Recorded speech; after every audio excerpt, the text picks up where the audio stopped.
massively make units, but Terran players have to constantly check those production facilities.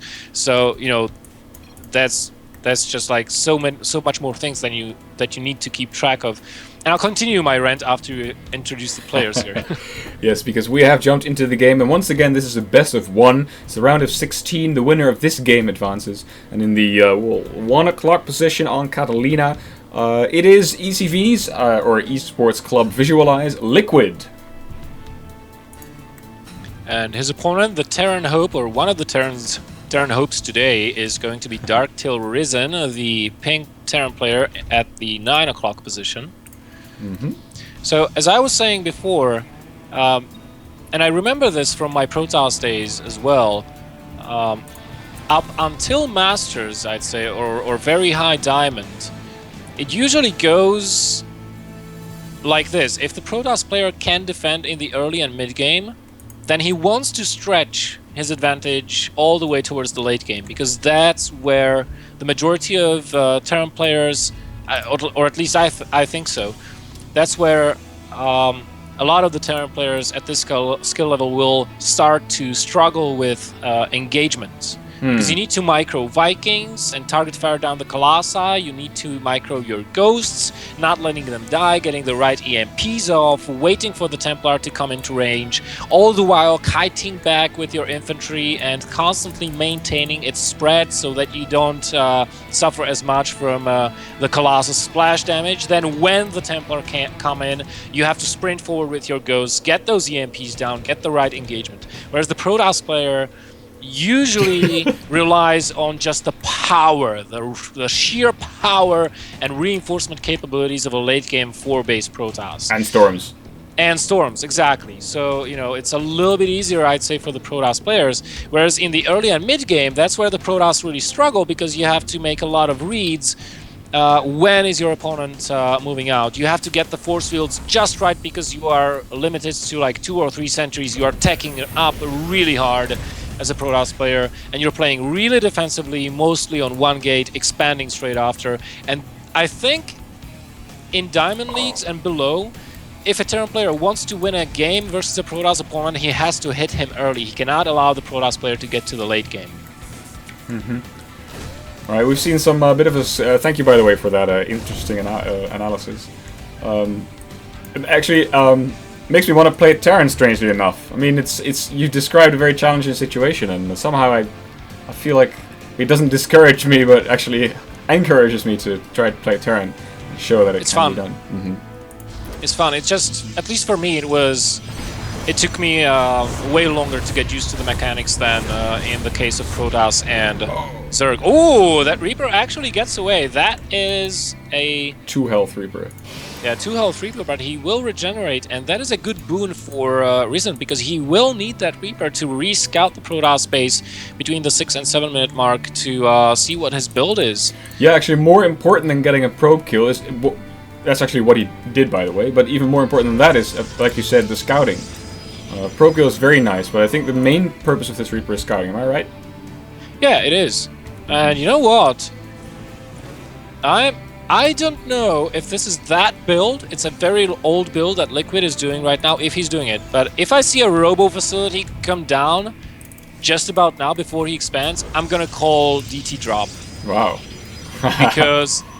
and it's actually really cool to do. But it looks like he's going for 1-base blink. Alright, okay. Hey, by the way, I saw your tweets. You've been watching the, of course, the BlizzCon Global Finals. Yes. The final finals will be this weekend, but there's some games that have been played already in the previous weekend. And I believe that you saw someone do Colossus drop, or multiple players actually. Wasn't it Classic that did a Colossus drop? Excuse me, sorry, I wasn't paying attention. That's alright. I was checking the Twitch chat. I was hoping I didn't lose my connection, so glad I didn't.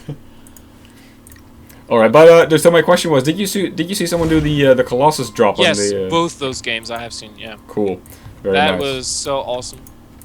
Yeah, in the previous qualifier we've been hoping to see someone emulate that playstyle, but so far no Colossi drops, and in general we see very, very little cheesy play in these qualifiers. People really played their most standard, well-practiced games, And the most cheesy things are things like proxy Stargates, which are so common that a lot of people would even say that they're not cheesy. Which I would, I have to commend RUZ3 on scouting. Oh, that's supply depot, supply depot, supply depot. Maybe he wants to bait those units out. Yeah. But I have to commend RUZ3 on getting a very good read on his opponent. He identified correctly this is a one-base play. Even more so, he identified that this is going to be a blink play, not an Oracle play or Oracle bust or anything remotely resembling Stargate. And he also has that bunker near the cliff in his main base. He's building a second one. He will lose that reactor, however. Oh, yeah. No, he needs to pull back right now. There's no sense fighting in there. Well, if he gets the mothership core, he loses high ground vision. He won't get it. Trust me. Right, yeah, this looks very dangerous. You're right. Because he doesn't have stim yet. The blink is done, and the Protoss player can just destroy him right now. And he's just needlessly using units. He lost half his units already. Because he was being too greedy with the mothership core. You don't need to kill the mothership core. I mean, you need to stay alive. That's what you need to do. Yeah, because, well, I don't see... Oh, yeah, of course, yeah. DarkTilRisen did make a second command center, so as soon as he holds off this pressure, if he is capable of doing so, then he'll be in a good position because he has his expansion ready. But so far, this pressure looks to be very, very significant, and these SCVs are having a hard time repairing this barracks, which actually might go down, and that could very well spell the end of DarkTilRisen, actually. Yeah, well... So many stalkers. The army supply is way down below the Protoss, 15 to 26, and falling rapidly, and with those more warpins of 3 gates. Oh, a blink bypassing the bunker. This is not looking good for RUZ3 at all. Oh, the Widow Mine went down before it even could take a single shot, I think. Alright, a small retreat for now, but I think that a lot of damage has been done, and it's going to be tough for DarkTilRisen to hold on. Actually, Protoss player retreating. Do you think he's going to blink in some other position? Yes, there we go. I think... oh, the bunker is not occupied right now, so if he blinks in there, can do a lot of damage. Yeah, he can snipe that bunker straight away, and he sees that bunker. He sees it's empty. He blinks in. Oh, he loads it up just in time. He needs to get those SCVs on the repair. Very close. Brilliant. By the way, Liquid blinked in and immediately one-shot the Marauder there. And the Marauder, of course, the unit can do the most damage to all these Stalkers, so a good move there from Liquid. Yeah, and I have to say, RUZ3, he's been skipping a lot of production from that second barracks that doesn't have the add-on below the one with the tech lab. But now he's using SCVs to fight as well, 17 to 20. This is still not as bad as and a Marauder. Get inside the bunker, Marauder, no! Oh, Marauder dies. A little bit of missed micro, but those Stalkers are getting, low on health. He's losing SCVs, that is true. But he's also picking up a lot of these Stalkers. Yeah, but he's down to 3 SCVs. 2 SCVs now. Now he can't repair the bunker. That's the biggest disadvantage of this. Yeah, 2 SCVs, 8 army supply. This is going to be it, I think. Yep. One base play, like you said, was very well identified by DarkTilRisen, but unfortunately, I think that the first move out with all his Marines really did not help. And unfortunately, we're losing another Terran player, but congratulations to ECV for having another player through to the round of 8.